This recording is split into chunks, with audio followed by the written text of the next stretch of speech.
حضرت عثمان غنی رضی اللہ تعالیٰ عنہ نے فرمایا، کسی کی آنکھ تمہاری وجہ سے نم نہ ہو، کیونکہ تمہیں اس کے ہر آنسو کا قرض چکانا ہوگا۔ اللہ کو دل اور زبان کا سخت ہونا پسند نہیں، اس لیے دونوں کو بغیر ہڈی کے بنایا ہے۔ دل محبت سے نرم ہوگا اور زبان اخلاق سے۔ اس دن آپ کی سب سے پریشانیاں ختم ہو جائیں گی، جس دن آپ کو یقین ہو جائے گا کہ ہر کام اللہ تعالیٰ کی طرف سے ہوتا ہے۔ کسی کی جگہ لینا اور کمی پوری کرنا دو الگ الگ باتیں ہیں۔ جگہ لے سکتے ہیں لیکن کمی پوری نہیں ہو سکتی۔ رشتے وہی خوبصورت ہوتے ہیں جن میں احساس کا جذبہ ہو۔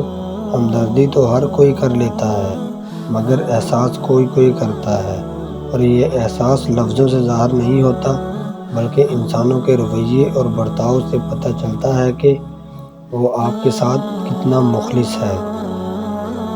جب دل میں میل، طبیعت میں ضد اور لفظوں میں مقابلہ آ جائے تو یہ تینوں جیت جاتے ہیں۔ بس صرف تعلقات اور رشتے ہار جاتے ہیں۔ جب رب راضی ہونے لگتا ہے تو بندے کو اپنے عیبوں کا پتہ چلنا شروع ہو جاتا ہے، اور یہی اس کی رحمت کی پہلی نشانی ہوتی ہے۔ عجیب بات ہے کہ ہم کالے جادو سے تو بہت ڈرتے ہیں، مگر اپنے کالے اعمال اور کالے کرتوتوں سے بالکل نہیں ڈرتے۔ منافق دوستوں سے سمجھدار دشمن بہتر ہے، کیونکہ دشمن وار کرتا ہے تو پتہ ہوتا ہے، مگر منافق انسان دوست بن کر ذلیل کرواتا ہے۔ کبھی کسی انسان کے سامنے اپنی صفائیاں نہ دو، کیونکہ جس کو تم پر یقین ہے اسے سمجھنے کی ضرورت نہیں، اور جس کو تم پر یقین نہیں وہ مانے گا نہیں۔ بات کرنے کے لیے وقت اور موڈ کی ضرورت نہیں ہوتی، بلکہ دل میں اہمیت ہونی چاہیے۔ آپ فرشتے بھی بن جائیں تب بھی آپ کو برا کہنے والے موجود ہیں۔ ایسا کیوں ہوتا ہے کہ ہماری آنکھوں کی نمی کسی کو بھی نظر نہیں آتی، لیکن ہماری زبان کی تلخی تو سب کو نظر آتی ہے؟